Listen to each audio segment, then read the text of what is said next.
Thank you for watching the new Rachel show. I finally decided to start this after people kept telling me, Rachel, you're one of very few lawyers who doesn't have a license to practice law anymore. So you can actually talk about things like election wrongdoing, lawfare, and not be targeted by a state bar. I'm a former prosecutor, former Maricopa County elections attorney, and I've followed a lot of the election wrongdoing in Arizona closer than almost anybody. So it kind of makes sense for me to do this, and I blame people like Tristan, you know who you are, for convincing me to finally start this show. So today, for my first show, I wanted to interview a very good friend, one of the top election integrity experts in the country, Jay DeLancy. I'm so happy he agreed to come on. He's written a wonderful book called Aliens Among Us: How Non-Citizens Have Infiltrated Our Electoral Process and What You Can Do About It. This has become an even hotter topic since he wrote the book last year, because now we have people like Elon Musk nonstop talking about non-citizens voting. So to begin, Jay, can you tell our audience a little bit about your background and then how you came into this area of election integrity?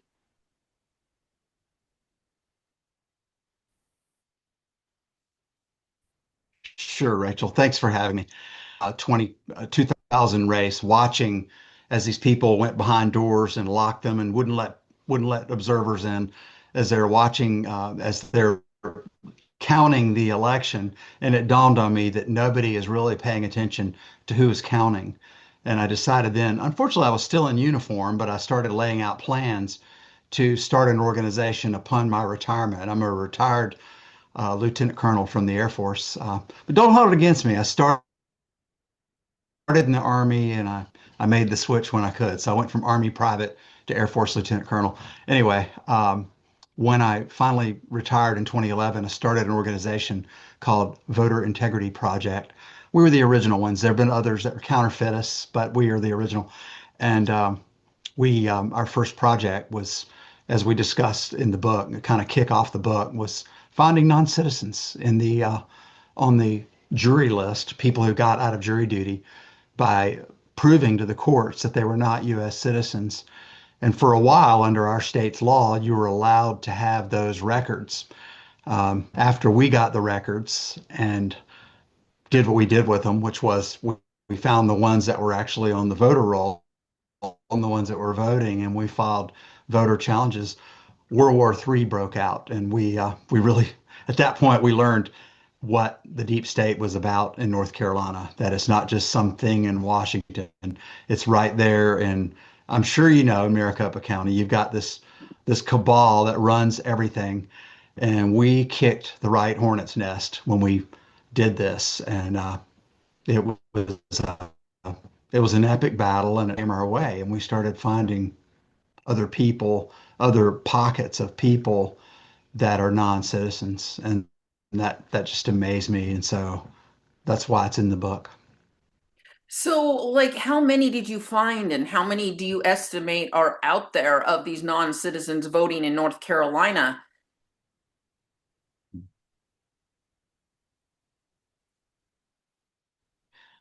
Just in we made the mistake of asking as a baseline for just 3 years of data in one county, and had we understood the the enormity of the problem, we would have gone back 10 years and we would have gone to multiple counties before we filed any voter challenges.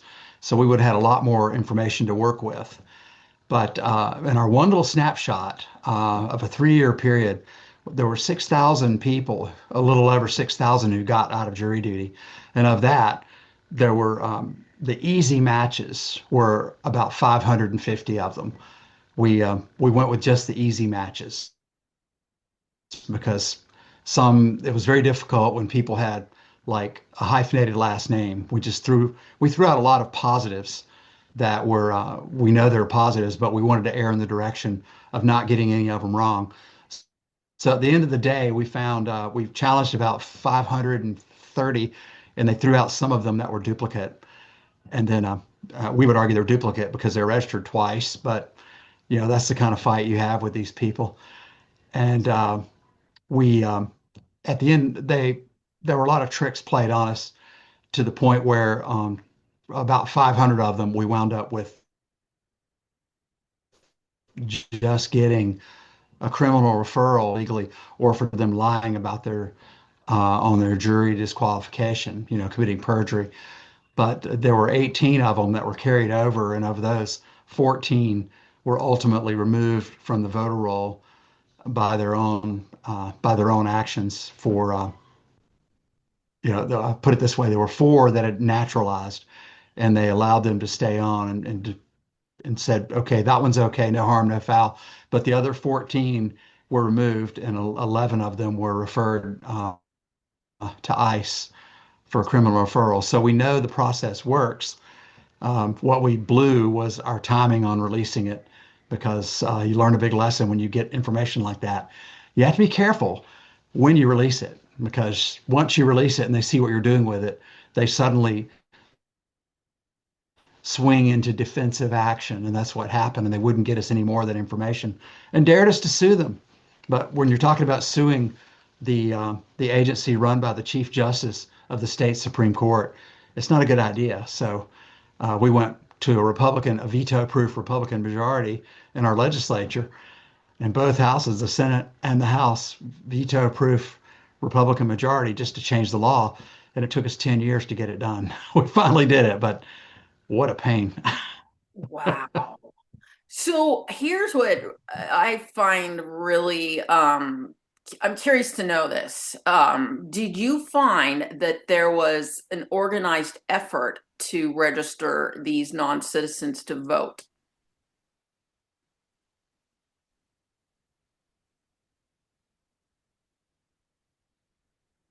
We could not verify that, besides DMV employees doing it, which was clear in some cases. That's exactly what they were doing. They would actually register, give the license, and some of these people were legal. They were people with visas or green cards, and under most states, if you have legal presence to be there, you can get a driver's license for that time you're there.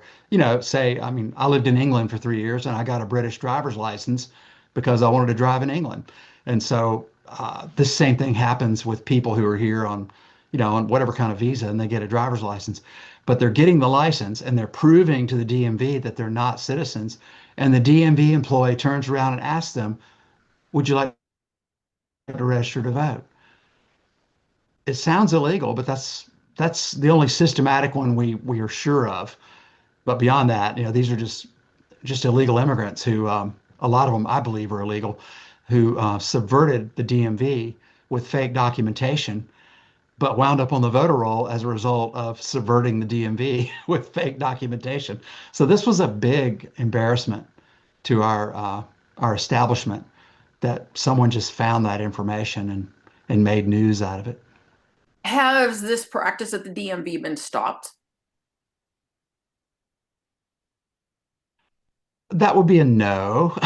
That would be that. In fact, it came out of the news just in the last week or two that they were still doing it, and these people are lawless. And I'm sure it's not just North Carolina. These are high school educated employees that are doing as directed, as ordered by their leadership, and they're registering non-citizens on the voter rolls. This is incredible because North Those are Carolina just the ones who tell the truth that they're non-citizens. it's just incredible because North Carolina is such a red state. The more I've talked to you, Jay, the more I feel like your state is so similar to Arizona. It's a pretty red state, but you have all this lawlessness and wrongdoing. And what we've discovered here in Arizona, which you and I have talked about this a lot, it's the uniparty. There's a lot of Republican officials in power in Arizona and North Carolina, but they are going along with the Democrats and looking the other way at this wrongdoing. Is that your perception, pretty much? Exactly. Certain crimes are okay, um, by order of the governor, a Democrat governor, and Republican legislature, and they love it because then they don't have to do anything. They can just shrug their shoulders when we ask for reforms, and go, well, we can't get it past that veto of the governor. And they like it that way because they get the budget done. They get what the things they want. But when we try and get like a tighter voter ID law, we can't get that past the governor or get rid of same day registration. Oh no, the governor, we'll have to wind up in court if we even get it passed. And it's a very convenient play they have. Now, I don't know about Arizona. Are y'all veto proof or are you just, do you have you have a Democrat governor, but is your House and Senate We've got such that you like can barely override a gubernatorial veto? we're not even close to veto proof. We have like barely one extra Republican or two in each chamber, so nothing gets through, Hobbs. And you guys also have the same issue we have here, where a lot of the Republican leaders are scared of the election wrongdoing issue. So they're going around telling everybody, "Oh, don't talk about it. Don't do anything about it. We're going to look like a fringe extremist, and the big GOP donors aren't going to give us any money." So a lot of Republican leaders are squelching these efforts. You do you have that too? We have not had that problem yet. I'm sure in some circles, yeah, I'm sure in some circles we have that behind my back. I've been told that people dismiss what we're doing as, oh, he's crazy. Don't listen to him. But the fact is, we have the receipts. And so the party base, there's a good portion of the Republican Party base that knows who we are, knows who I am, and knows my efforts and knows my people. And we, the party establishment is, I think we've got them on the run in North Carolina. We don't have control of them, but we have them on the run because they keep coming up with counterfeit ways to claim they're doing what we're doing. And it's laughable. So we're encouraged. Well, and the one thing I like to point out about you, Jay, which is why I decided to have you as my first guest on my show, is you're not all about um, headlines and screaming and blaring and sloppy research, because unfortunately there are people like that in the election integrity movement. And this is why some of these GOP politicians are so afraid, because there have been these loudmouths who have made these really bad mistakes and they can't back up their research, and they discredit the movement. And I can't blame a lot of people for wanting to distance themselves, because no one wants to be associated with those people who really are attention seeking and crazy, whereas they haven't been able to prove that any of your work is full of mistakes, and so they have to address what you are bringing up. But are they actually doing the investigations after? Thank you. That is right. I need to refer you to a website we have that's kind of an archive. I'm sorry, I walked over you. We've got a little bit of a lag here. Um, there were, not sure I heard the last part of your question.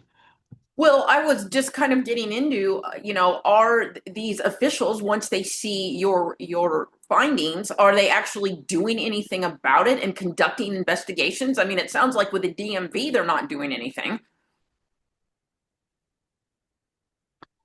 The investigations at the legislature have been very difficult to get.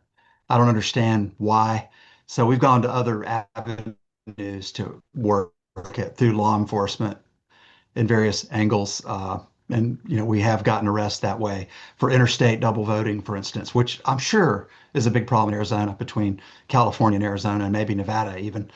But we I had to partner up with someone else who was more of a legislative person because I had publicly just scolded them so many times for bad policy.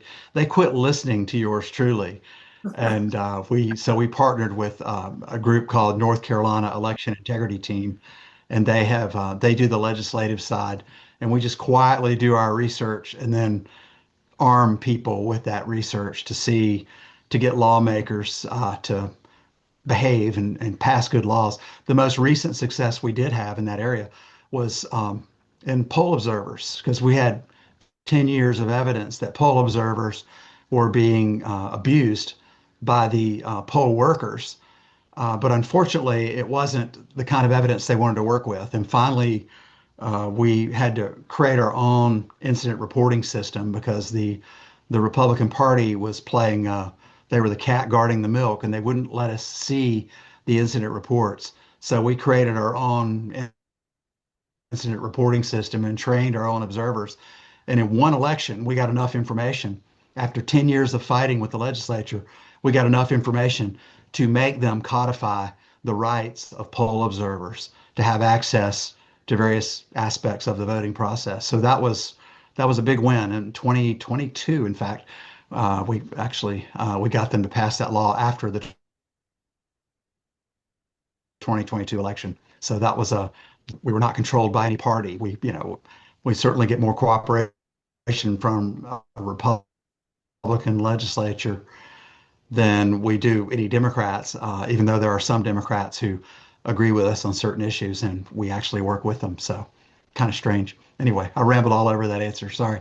No, that was great because to me, it just feels like such deja vu. You have some of the same issues in North Carolina that we do here in Arizona. And right now, poll observers not being allowed to watch, that's one of the hottest issues here right now. And the Republican Party hasn't been, I'm not going to blame all the Republican Party because the Maricopa County Republican Party is wonderful, but there are other aspects where they are not being helpful here. And I really wish you could just fly into Arizona and do what you did with the poll observers in North Carolina here, because it's the same thing.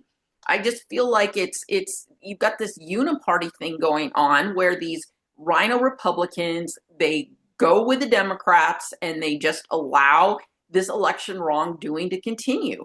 And I just feel like we're not getting enough pushback by the 2026 elections. And so here in Arizona, at least, I feel we're in really bad shape going into the next year's election. And how do you feel about going into North Carolina's elections next year?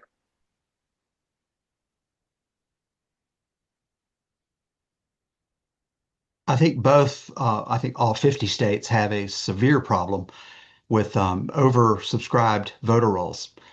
And thankfully, I know in Arizona and North Carolina, they don't just mail out ballots to everybody, do they? I don't believe they do in Arizona, Oh, they tried once, because but that would be yeah, Attorney General Mark Brnovich, took them to court and stopped that. very good, very good. Yeah, that's the death knell when they can mail out ballots to everyone on the voter rolls.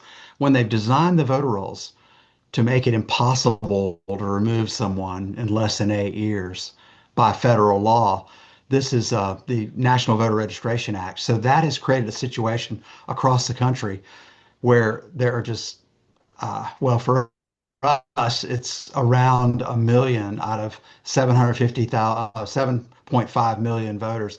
About a million of them are classified as inactive, meaning the state election officials do not know where these people are, but they have evidence that they are not where they're supposed to be, where they claim inactive, they can be voted absentee by anybody or voted in person even. Someone can walk in with a fake ID and impersonate them.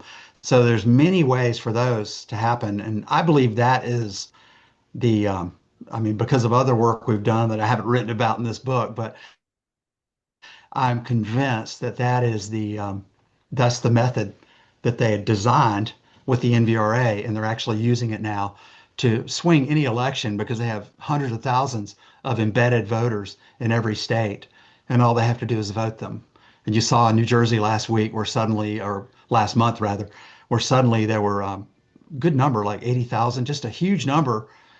Maybe it's more like 300,000, but there were a lot of voters that just mysteriously showed up that had never voted before. And in Seattle, they found these ballots that suddenly showed up, that got this socialist mayor elected. And that was how the first Democrat governor of Washington State back in 2004, Joe Rossi, had won the election. A Republican had won the election, but it was close. They did a recount, and some election official found enough ballots in her trunk of her car that had not been counted. Well, they weren't sure if they were counted or not, and a judge ordered them to be counted. And there you go. And suddenly, by the way, they were in alphabetical order and just some stupid things about those ballots. But the Democrats won that election after those ballots were found. And we see that over and over and over again, that the best hope we have is to cut off all ballots on election day. I mean, that's the first step, is no ballots accepted once the results are known. Of course, with UOCAVA, the overseas voting, we can't stop them all because in North Carolina in last year's election, they flooded the zone with UOCAVA voters. These are overseas voters. And a Democrat statewide, a very progressive judicial appointee was running for a 6-year term. And she lost by 7,000 votes originally, which was a pretty good margin. But by the time it was over, she had won by 700 votes. And the way she won was with UOCAVA voters and provisionals. So it was all these votes that are counted after election day is how she won the election.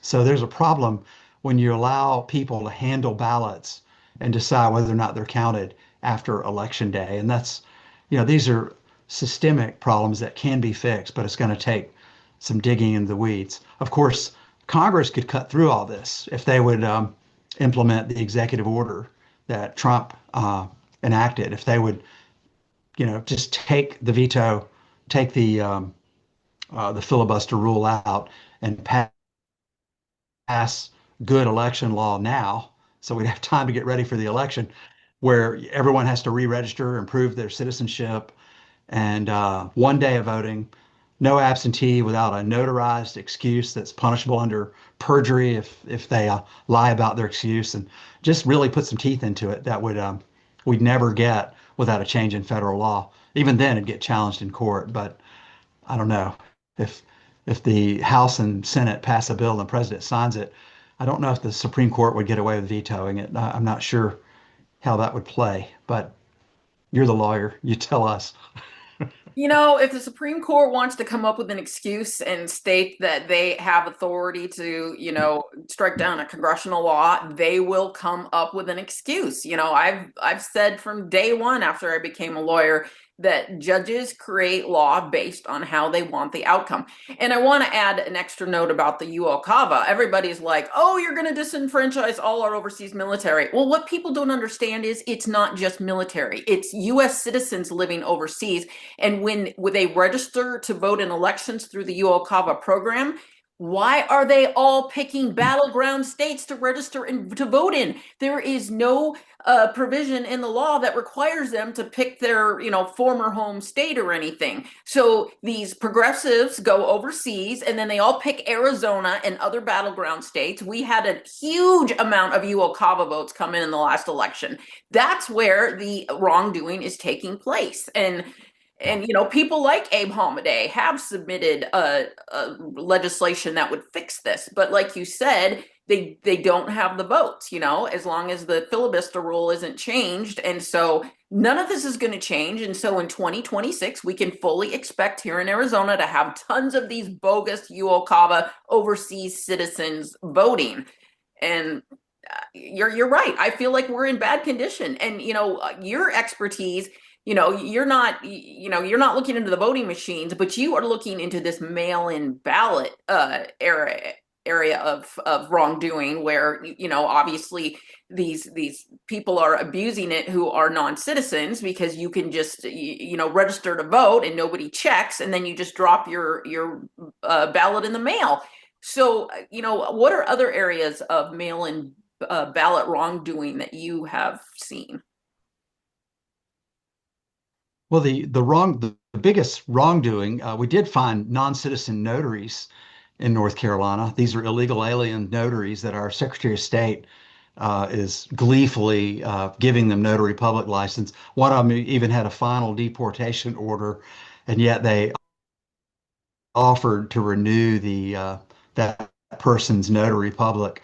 And so we're starting to see evidence that the non-citizen notaries are notarizing absentee ballots. Oh, what could possibly go wrong there? How would a Memdani win in a place like Raleigh, North Carolina? Maybe you have non-citizens running notaries on absentee ballots. Who knows? And so this is an emerging problem that we uncovered, and we're still trying to get the feds involved in this. We under Trump 1, we had the feds working it, and then after the 2018 election, they kind of Trump fired Sessions, and everything changed, and they kind of lost They lost their mojo on fighting the whole non-citizen problem. And so we're hoping that we can get them to look at it this time because we had the evidence of these people voting and the problem's only gotten worse. And it's probably going on in your state too. And there's a way to get to the bottom of that. It just takes a lawmaker or a state auditor or something like that who will work with you on it. You don't have to change the law, but you can surely expose the problem, which that's the first step toward getting a solution. Well, do you have the same problem in North Carolina that we do here, which is that if you are a Republican lawmaker and you do try to take steps to crack down on the election wrongdoing, you will be targeted, whether it's by defeating you for re-election or by suing you in lawsuits, bogus libel lawsuits, defamation lawsuits, or, even prosecution? Because I talk to these elected officials in Arizona all the time, and, they are scared to death that they are going to end up behind bars because you know how the left can just gin up crimes. As Stalin's former chief of police said, you show me the man, I'll show you the crime. Yes, what we learned, we had very few lawmakers who had the courage to actually bring in the laws, but we have lawmakers that are willing to obtain the information for us. And this is a problem that we have on the right. We have not learned how to play this media game very well. Part of it, it's like a three-step process I talk about: detect, disclose, and displace. You detect the information, the problem, you get your evidence, and the lawmakers can help you get the evidence. They can make legislative information requests to get very embarrassing information from the DMV or from, they're not exposing themselves by asking for this information. And then they have to get it, they have to get it to you. And so the question is, can they redact out the personal information like, social security number or something like that? But then, and this is what we've done. We've done it more than once where we would get lawmakers to get information for us, and we would make the news. And by making the news, we drive the agenda, and the legislature responds to that. Now the news we make isn't mainstream media. It used to be, but they got our number now, and they ignore us. But thanks to podcasting and alternate media, we're able to get enough action on it to where the lawmakers get scared because these are the activists within their party that are aware of what they're doing and what they're not doing. So then it's kind of a bottom up way to force change. You're not begging lawmakers, you're embarrassing them and shaming them into doing it. Or as we call it in the book, we're smoking them out. And this is everyone from your register of deeds to your clerk of courts to your secretary of state, whoever gives out notary public licenses in Arizona. Those people that's your first line of defense. And even a notary public who is doing their job right and documenting the type of ID that people are using when I'm notarizing a document. So say they give me a work permit instead of a photo ID, like a photo driver's license. Are they accepting those? Or what if they give you a foreign passport? It's perfectly legal. I could walk in with a foreign passport in the UK and get a notary to notarize something, signing a document for me.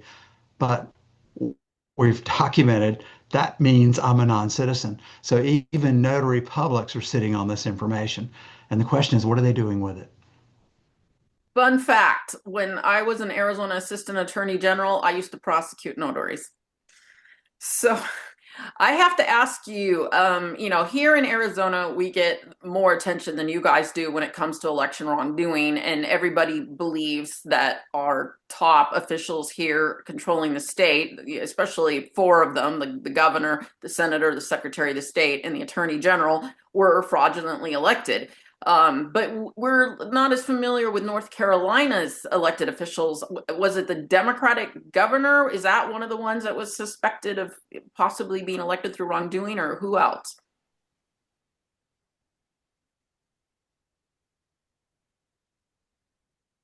Well, the governor, it's been a really funny thing that North Carolina will vote overwhelmingly red, um, but somehow give a 200,000 vote advantage to the Democrat for the governor.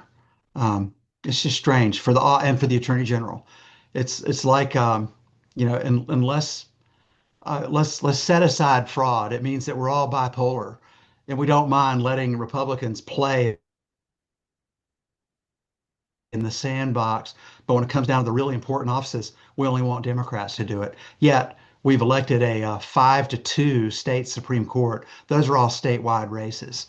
So I think, well, until now, the governor has been running our elections. That the governor appoints the chief election officer. Now in Arizona, y'all elect the chief election officer, and we have switched to an elected model now because that power has been given our legislature took the power from the governor and gave it to the only one of the few Republicans that were on the Council of State on the executive branch of government, and they actually gave it to the state auditor. So now the auditor is in charge of elections, and it's been interesting because now suddenly we have a majority of board members in every county. So things will be a little bit different, but the underlying uh, bureaucracy is the same. And this is what we're worried about is that bureaucracy because they're the ones who control the machines. And I have some machine theories, but I'm keeping them to myself um, until I can get the right official to subpoena the information we have. There is some evidence in North Carolina that if it pans out, it'd be epic, world changing, and it would drive a stake into the lie that says machines are not being used to rig elections. We think we know how it was rigged here, but we're keeping our mouths shut. I'll just tease it until we get. We're working with certain law enforcement people to make a subpoena, and if we can get the subpoena we need, um, well, we'll see because the evidence is there. It's just a matter of getting it and looking at it. Much the same as in Georgia with the evidence they have, and so we're still working the angles. Can we sue for it? What are our avenues? I'll be happy to tell you about it offline, but I can't discuss it right now in a Zoom call I cannot wait. You were like the or a Garland podcast. Favorito of Georgia, but in North Carolina. And that's why, I really want to have you on the show because you're always doing Garland. the best investigative work in this area. So we've got about 5 minutes left. So let's wrap up and, tell our viewers from your expertise, what you think anyone can do to help combat this problem. All right, at the very grassroots level is take your voter roll for your precinct, for your county, divide it out by address, and go through and knock on doors and collect affidavits from people on who lives at that address. And there's a way to do it. We have an affidavit template on our website, voterintegrityproject.com. I should give you another website. It's called votechecker.org. At votechecker.org, it comes right up with the search mechanism, but it's for North Carolina only. And we could help you if y'all want to do this in Arizona. Our programmers can help someone do it. But the what you do is you're knocking on the door, and you have in your possession on a clipboard or on a device if you have the software prowess to do it, and you have who all is registered at that house. So I've never had anybody slam the door on me. I have one guy who had two slams, and he did over 170 of these, and he had two people slam the door. But I've never had anyone say no to this. What I would do is say I am working with an election watchdog group called Voter Integrity Project. You don't want to say Republicans for Fair Elections or Trump 2024, some stupid thing like that. You want an innocuous name, but you say you're from a voter watchdog group and we are trying to make sure the voter rolls are as accurate as they can be before the next election. And before they can ask a question, we go, so does this look accurate? And you turn your clipboard around and show them who is registered to vote at their house. And I've always gotten instant buy-in from that. The people looking at it go, "Oh my goodness, no, I don't know who that person is." And the easy way to do this is start with the addresses that have more than two adults registered at it, more than three adults. Pick a number depending on your precinct, but go to every house, go to every Democrat, every Republican, go to all of them, and be nonpartisan. Just go through because if somebody has embedded a fraudulent voter at that address, It doesn't matter what party they're in because they're not voting unless somebody votes them. The person who knows they're there is going to vote them for you. So this is a big conceptual problem I have with Republicans, especially. They're going, well, I don't want to go after the Republican houses, do I? I said, you want to go after all of them. But this is a good job for block captains. This is it's partisan activity, but it's non, I mean, you activate partisan people to do the work, but the work itself is nonpartisan. And what you're doing is identifying people who should not be on the voter rolls. They no longer live where they say they're living. And then what do you do with that information? That's a whole nother issue. And I look at our timer. We got about 3 minutes. There's two things you can do with it. One is you can challenge them, which is under I don't know how your law is, but our state law, that's kind of a gamble. But the other is you can hold on to them and see how many of them voted and see if the number of them voting impacted an election. And if they did, you have grounds to overturn the election. So that would be some serious impact. It would displace a lot of people. I was going to use disrupt for my third D on that one because you're detecting the information and then you're choosing when and how to disclose it. And then once you disclose it, you've got what are you going to do with it? Who are you going to hurt? Who are you going to mess up with this? And so that would be canvassing in short, in one word, it's canvassing. But it's canvassing in our way, not the way of others who, even in Arizona, have done it, where they're using hearsay. They would say, "This person told me that I'd go to your house and I'd say that person at the door we talked to said no one else lives here with her," and then we would sign it as what we heard you say, but we didn't know who you were and we didn't get your buy-in on it. And what our method is to look at the person after they've helped us fill out the form, and I say, I can probably get these people removed from the voter rolls, but if you would sign on and help me with it, it'd be a lot easier. And they always do it because everybody wants accurate voter rolls, or they should. That is tremendous. And I think people in Arizona will be glad to hear about this and will welcome you. And so thank you so much, Jay, for coming on. And we hope to have you back, especially when you start your investigation that gets somewhere with the voting machines. Um, and thanks, everybody. And go follow Jay on X. He is Vote Chucker on X. Thank you very much. God bless.